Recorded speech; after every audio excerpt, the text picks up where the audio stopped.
지난 시간까지 고려의 다사다난한 국내 정치 이야기를 살펴봤었죠. 정말 스펙타클한 이야기로 가득했었는데요. 같은 시기 대외 정세도 만만치 않습니다. 오늘은 고려의 대외 관계로 이야기를 떠나보도록 합시다. 가장 먼저 10에서 11세기에 고려와 좋은 쪽으로든 나쁜 쪽으로든 가장 가깝게 지냈던 유목민족 국가 거란족의 요에 대한 이야기입니다. 907년 중원 왕조의 당나라가 멸망하면서 중국에는 다시 한번 50여 년의 분열기가 찾아옵니다.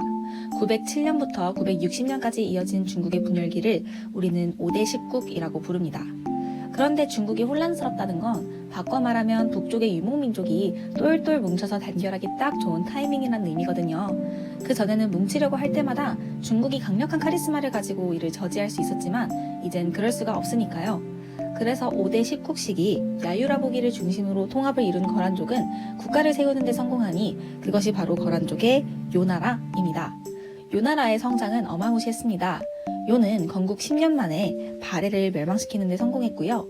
중국의 분열을 인용해서 연운 16주라고 하는 지역을 차지하는 데 성공합니다. 이전까지 유목민족이 감히 노리지 못했던 이 만리장성의 이남 지역이 뚫리는 순간이었죠. 고려는 처음에는 거란을 배척했었습니다. 고려와 마찬가지로 고구려를 계승했던 국가 발해를 거란이 멸망시켰기 때문이었죠. 특히 태조 왕건은 거란에 대한 적개감을 다양한 방식으로 표출했는데요. 훈유 10조에서는 북진 정책을 강조하며 거란의 관습을 배우지 말라고 하기도 했었고, 이 거란이 선물로 준 요 낙타를 전부 다리에 묶어서 굶겨 죽여버린 만부부 사건도 매우 유명했었죠. 960년 중원 왕조가 송나라에 의해서 통일되었습니다. 하지만 절투사 충신으로서 황제에 올랐던 송해 황제는요, 강력한 문치주의 정책을 실시했었고 이것 때문에 송의 국력이 많이 약해졌었죠. 송해 황제는 중국이 늘 그래왔듯 스스로를 황제라고 칭하면서 동아시아 세계의 중심임을 자부했습니다. 하지만 송은 이전 중원 국가들과 같은 카리스마를 갖지는 못했나 봅니다. 주변의 여러 국가들도 슬금슬금 눈치를 보다가 다 같이 내가 황제다 라고 황제를 자칭하기 시작했거든요. 이런 상황에서 고려는 어떤 스탠스를 취했을까요? 송이 건국되기 전에는 고려도 황제를 칭하고 심지어 독자적인 연호를 사용하기도 했습니다. 우리가 이전에 4대 왕, 광종이 광덕, 준풍 이런 연호를 썼다고 배웠죠. 하지만 송이 건국된 후에는 스스로를 고려 국왕이라고 칭하는 등 호칭을 많이 낮추는 모습을 보였어요. 그래도 대내적으로는 여전히 황제 칭호를 사용하고 고려 왕을 해동천자, 즉 바다 동쪽에 있는 천자로 인식하기도 하였습니다. 이런 제도를 외왕내제라고 해요. 바깥에는 왕이라고 칭하지만 안에서는 황제를 칭하는 것이죠. 이렇듯 중국 앞에서 스스로를 낮추며 외교적 실익을 꾀하려고 했던 고려의 외교를요, 실리외교라고 이야기하기도 합니다. 그리고 이런 형태의 국제질서를 다원적 국제질서라고 이해할 수도 있겠죠. 요는 지속적인 팽창을 꾀했고 언젠가는 송을 무너뜨리고 중원 지역을 차지할 야망을 갖고 있었습니다.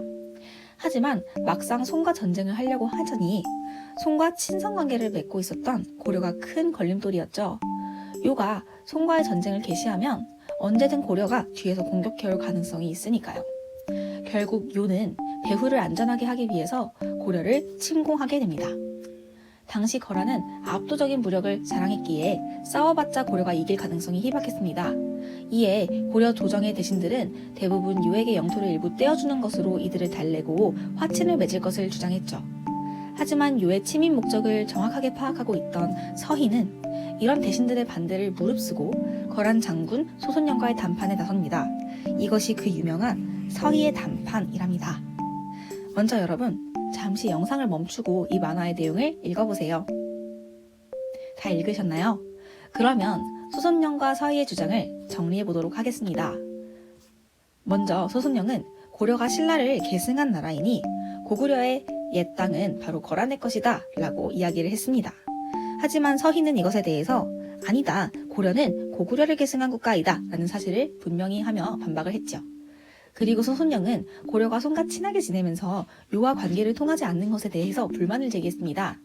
이때다 싶어서 서희는 약간 변명을 시작합니다. 고려가 요를 가까이 하지 못했던 것은 고려가 거란 사이에 끼어있는 여진족의 방해 때문이다 라고 기가 막히게 여진 탓으로 돌려버린 것이죠. 그러면서 거란이 여진족을 몰아주고 그 땅을 고려에게 준다면 얼마든지 거란과 친교하고 송과 관계를 단절할 수 있다라고 이야기를 합니다. 그래서談판의 결과가 어떻게 되었냐고요? 거란은 서희의 이야기를 듣고 고려와 거란의 국교 수립을 위해서 흔쾌히 강동 육주라고 하는 지역을 고려에게 떼어주었습니다. 바로 이렇게 분홍색으로 색칠이 되어 있는 이 6개 주로 끝나는 지역인데요. 고려 입장에서는 땅을 빼앗길 위기에서 오히려 땅을 얻은 셈이었기 때문에 서희의 외교 담판을 천재적인 외교였다고 평가하는 것이죠. 요 강동 육주 지역 어떻게 기억하냐고요? 우리 토끼로 한반도를 기억하자 했잖아요. 그 중에서 토끼 입부분이 바로 요 강동 육주에 해당이 됩니다. 하지만 고려는 약속을 지키지 않았습니다. 고려는 여전히 송과 관계를 가까이 하면서 거란을 멀리했죠. 여기에 거란이 이를 갈고 있던 그때 마침 고려에서 쿠데타가 일어납니다. 강조라는 인물이 일으킨 이 정변은 요 입장에서는 고려를 침입할 좋은 명분이 되었죠. 이에 거란이 한 번 다시 군대를 이끌고 내려오지만 이때에는 양규라는 장군이 크게 활약을 한 덕분에 고려가 다시 한번 위기를 넘기게 됩니다. 하지만 이런 상황에서도 고려는 거란의 요구를 제대로 수용하지 않았습니다. 거란은 고려의 왕 현종이 거란에 입조할 것을 요구했지만 현종은 거란에 가지 않고 소위 배째라는 식으로 나왔거든요. 이에 거란이 다시 한번 침공을 강행했습니다. 하지만 고려는 거란의 공격을 훌륭하게 막아내면서 연승을 거두었고 군대를 이끌고 돌아가는 거란 국군을 귀주성에서 멋지게 격퇴하는 성과를 이룹니다. 이것이 우리가 역사 시간에 배우는 몇 안 되는 대첩 중 하나, 바로 귀주대첩입니다. 귀주대첩을 이끈 장군은 바로 강감찬이었죠. 거란과의 전쟁은 고려에 어떤 결과를 가져왔을까요? 먼저 고려는 거란과 전쟁하던 도중 국경에 천리장성을 세우게 됩니다. 여러분, 이 천리장성은 우리가 앞에서 배운 고구려의 천리장성과는 다릅니다. 구분해서 기억을 해주셔야 돼요. 그리고 개경에는 왕성을 둘러쓰는 성벽인 나성을 축조해서 수도 방비를 한층 강화했어요. 같은 시기 송도 거란군의 공격을 막아내는 데 성공했기 때문에 결국 11세기는 동아시아에서 송, 고려, 요가 함께 견제하며 상호 세력 균형을 이루는 다원적 국제질서가 성립이 됩니다. 아까 우리가 봤던 강감찬 장군의 놀라운 반전 하나. 전쟁을 승리로 이끈 장군이었던 그는 의외로 고려의 무신이 아니라 문신이었습니다. 이때부터 무신보다 문신이 더 대우받는 낌새가 보이기 시작했고 문벌 가문 세력도요 자신들의 그런 권력을 키워가고 있었죠. 하지만 12세기가 되면서 상황이 바뀝니다.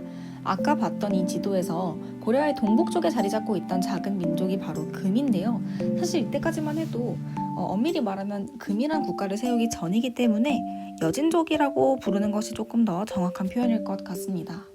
여진족은 고려를 부모의 나라로 섬기면서 때때로 고려에 찾아와서 조공을 하기도 하였습니다. 하지만 12세기 초부터 점점 세력을 키워 고려를 공격하기 시작하자 윤관이라는 자는 여진을 상대하기 위해서 별무반이라는 새로운 부대를 편성해야 함을 강조했습니다. 여진족이 유목민족 특성상 기병부대를 운용하는 만큼 고려도 기병을 전투에 활용해야 한다고 말이죠.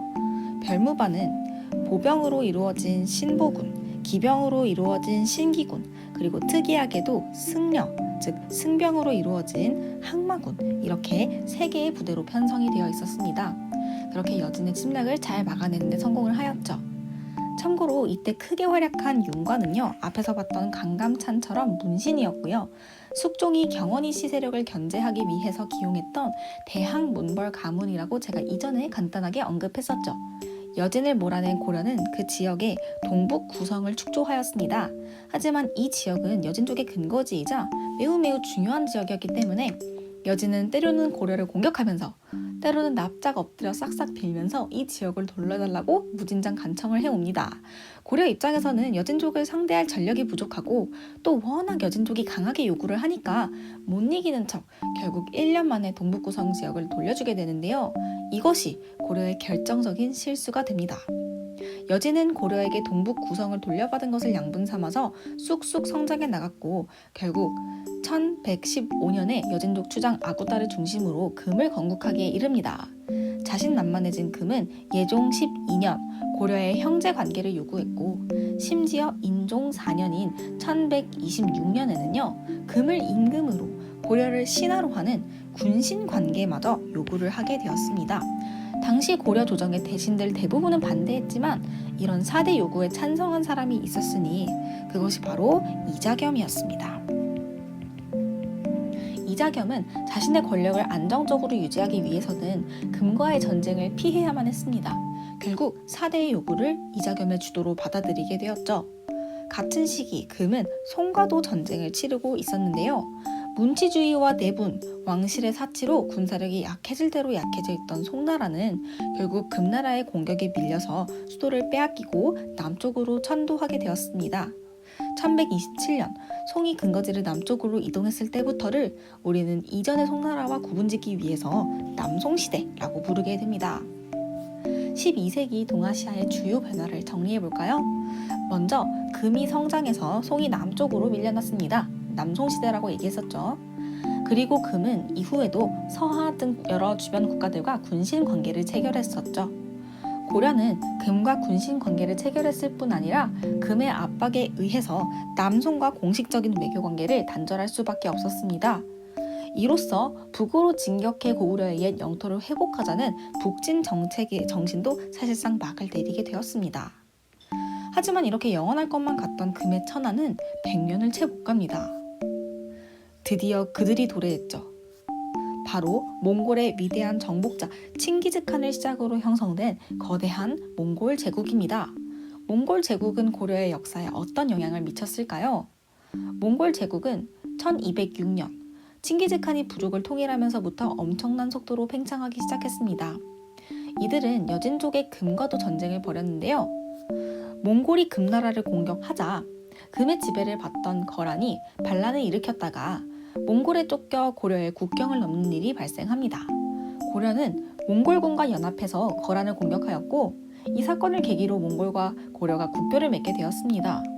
그런데 몽골은 고려를 자신들의 속국으로 대하며 더 많은 공물을 바칠 것을 계속 요구하였습니다. 당연히 고려는 이런 상황 자체가 굉장히 마음에 안 들죠. 그래서 몽골과 고려 간의 갈등의 골이 점점 깊어져 가고 있었어요. 그러던 중 드디어 사건이 터집니다. 고려에 방문했던 사신 저고여가 귀국길에 살해당한 것입니다. 저고여를 죽인 범인이 누군지 고려인인지 다른 사람인지 명확하게 밝혀진 바는 사실 없어요. 하지만 이 사건은 몽골로 하여금 눈엣 가시였던 고려를 공격하기에 딱 좋은 명분이 되었죠. 몽골은 고려와 국교를 끊어버리고 고려에 대한 침공을 강행했습니다. 고려에서는 백성과 관군이 몽골에 맞서 필사적으로 저항하여 귀주성 등 공성전에서 성과를 거두긴 했지만 많은 성이 함락당해서 결국 고려가 패배했습니다. 몽골은 고려와 강화를 맺고 70여 명의 다루가치라고 불리는 사신들을 파견을 해서 고려의 내정을 본격적으로 간섭을 하려고 막 준비를 했는데요. 이에 최씨무신 정권은 자신들의 기득권을 지키기 위해서 강화도로 수도를 옮기고 몽골에 대한 항전 의사를 밝혔습니다. 강화도는 개경과 가까운 섬 지역으로 주변 바다의 물살이 굉장히 빠르고 암초가 많아서 기병 중심, 즉 말 타고 싸우던 몽골군에게 있어서는 침공하기가 굉장히 어려운 요새였습니다.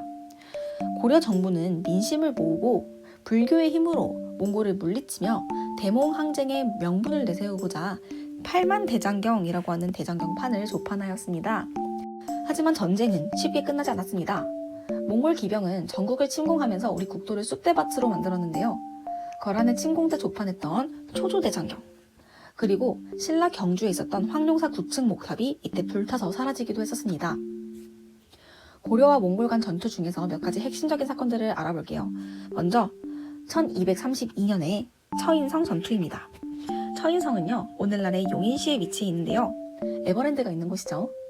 원래 이곳은 처인 부곡으로 특수행정구역의 향부곡소 중 부곡에 해당되는 지역입니다. 몽골군은 처인성에 부곡민이 여러 숨어 있을 뿐 아니라 이곳에 군용 창고가 있다는 것을 듣고 이 성을 함락하기 위해서 진격해 왔는데요. 당시 승려 김윤후라고 하는 인물이 부곡민을 이끌고 함께 몽골에 맞섰습니다. 그런데 정말 기적과 같은 일이 일어났는데요. 바로 김윤후가 쏜 화살이 적장이었던 살리타라는 인물에 명중한 것이죠. 몽골은 전투 중에 장군을 잃은 기록이 손에 꼽을 정도로 드물어요. 이 사건은 몽골군을 굉장히 당황시키고 몽골군의 사기를 극도로 저하시켜서 결국 이들이 함락을 포기하고 돌아서게끔 만들었죠. 시간이 흘러서 1253년 충주성을 몽골이 공격할 때였습니다. 충주성 전투를 이끌고 있던 인물도 공교롭게도 김윤후 장군이었는데요. 김윤후는 충주성에서 노비들을 모아놓고 그 앞에서 노비 문서를 활활 불태우며 성을 지켜내면 신분을 가리지 않고 벼슬을 주겠다라고 선언을 합니다. 노비들 입장에서는 지금 싸우지 않으면 어차피 죽지만 혹시라도 싸워서 살아남으면 노비 신분에서 탈출할 수 있다라는 희망으로 전의를 불태웠죠. 결국 김윤호와 노비들은 기적적으로 다시 한번 몽골군을 격퇴할 수 있었고, 이듬해 왕이었던 고종은 충주의 사졸부터 관노, 백정까지 관작을 내리기도 했답니다. 이 전승탑은 그러한 김윤호와 충주성의 병사들을 기리면서 만든 탑이죠. 전쟁이 끝날 기미가 보이지 않자 당시 고려의 태자였던 훗날의 원종은 몽골 제국의 황제 몽케칸을 만나러 떠납니다. 아직 임금이 된 건 아니지만 나중에 원종이 되니까 흔히상 원종이라고 부를게요. 하지만 원종이 몽골에 도착했을 때에는 이미 정세가 좀 바뀌어서 몽케칸이 사망하고 왕위 계승과 관련해 쿠빌라이와 아릭부케라는 인물이 좀 대립을 하고 있었어요. 고려 태자는 여기서 고려의 운명을 가르는 선택을 합니다. 아릭부케보다는 이 쿠빌라이라는 인물이 차기 몽골의 황제 자리에 오르기에 유리하겠다라고 판단을 하고 쿠빌라이를 찾아간 것이죠. 쿠빌라이는 원종이 아릭부케가 아닌 자신을 찾아왔음에 매우 기뻐합니다. 굉장히 영광이라고 생각을 해요. 이러한 호의적인 분위기 속에서 몽골은 고려의 여러 요구를 수용해 주었고, 다행히도 원종은 비교적 고려에 유리한 방향으로 강화를 맺고 돌아오게 됩니다. 이때 고려와 몽골이 체결한 강화의 내용을 세조구제라고 합니다. 그 내용은 아래와 같은데요. 다른 건 읽어보시고 우린 두 개만 확인해 보도록 할게요. 먼저 복식은 고려의 풍속에 따라 모두 고치지 않는다. 이것을 불개토풍, 불개 고치지 않는다, 토풍 지역의 풍습을, 아무튼 불개토풍의 원칙이라고 합니다. 고려가 몽골에 의해서 내정 간섭을 받기는 했지만 제가 얘기했죠. 정복된 거는 아니다. 그렇게 보진 않는다라고 했잖아요. 이 조항이 그 근거가 됩니다. 고려의 고유한 풍속과 전통을 존중해준다는 의미가 담겨있기 때문이죠. 그래서 되게 중요해요, 이게. 그 다음에 세 번째 조항, 강화도에서 개경으로 수도를 옮긴다. 이 내용에 따라서 고려는 개경으로 다시 한번 돌아오게 됩니다. 이것을 개경환도라고 이야기를 합니다. 개경의 환도함에 따라서 무신 정권도 막을 내리게 됩니다. 하지만 이것에 승복하지 않고 끝까지 몽골에 저항한 이들이 있으니 바로 무신 정권의 사병이었던 삼별초입니다. 삼별초는 몽골에 대항해 처음에는 강화도에서, 분거지를 옮겨서 진도에서, 최후에는 제주도에서 항전을 했지만 결국 몽골군과 광군의 연합에 의해 진압당하게 됩니다. 이때부터 고려는 몽골의 내정 간섭에 시달리게 되었습니다. 자, 지금까지 배운 내용을 정리하면서 고려의 대외 교류를 확인해 보도록 할게요. 10에서 13세기 동아시아 정세는 다음과 같습니다. 고려는 송과 친선관계를 맺은 상태에서 거란과 처음에는 대립했지만 여러 차례 전쟁 후에는 서로 친선관계를 맺고 견제하며 균형을 이루는 관계로 전환이 되었죠. 하지만 12세기 여진족이 성장하자 윤관이 별무관을 창설해서 처음에는 맞섰어요. 대립을 했습니다. 하지만 여진이 금을 수립하고 압도적인 동아시아의 강자로 성장을 하자 고려의 사대 관계를 요구하게 되었고, 고려는 결국에 이자겸을 중심으로 이를 받아들였죠. 같은 시기 금나라가 송나라를 몰아내게 되었고요. 화북을 빼앗긴 송나라는요, 결국에는 수도를 옮겨서 남쪽으로 내려오게 되기도 하였었습니다. 이것을 남송시대라고 부른다 했었죠. 여기에는 나타나 있진 않지만 이후 13세기 몽골 제국이 등장해서 금나라와 송나라를 모두 멸망시키고 고려와도 치열한 전쟁에 돌입하기도 하였죠. 다음으로 고려의 대외교류입니다. 고려는 외국의 고려의 특산품인 금, 은, 나전칠기, 그리고 화문석, 인삼, 먹 등등을 팔았어요. 송으로부터는 특히 이제 비단, 약재, 서적, 그리고 송의 중국의 특산물인 도자기 같은 것들을 수입해왔습니다. 거란과의 교류 관계에서는요, 특히 거란으로부터 대장경을 수입을 해서 나중에 고려에서 여러 가지 대장경을 간행하는데 큰 도움을 받기도 하였습니다. 고려는 이슬람 등 서역 상인과도 교역하였는데요. 이때 활발히 이용된 고려의 국제무역항이 예성강 입구에 있던 병란도라고 하는 지역이었습니다. 이때 고려라는 나라 이름이 이슬람 상인을 통해서 서역으로 건너가서 발음이 점차 변형되면서 오늘날 우리나라의 외국식 발음 코리아로 전해졌다는 사실 알고 있나요? 일부 학자들은 고구려라는 이름이 코리아의 기원이라고 하기도 하지만 고려라는 이름이 코리아라는 국명의 기원이라는 설이 조금 더 잘 알려지고 유력한 가설이라고 하니까 잘 기억해두면 좋을 것 같습니다. 자, 여기까지 우리 고려의 대외관계에 대해서도 살펴보았습니다. 여러분 수고 많으셨습니다.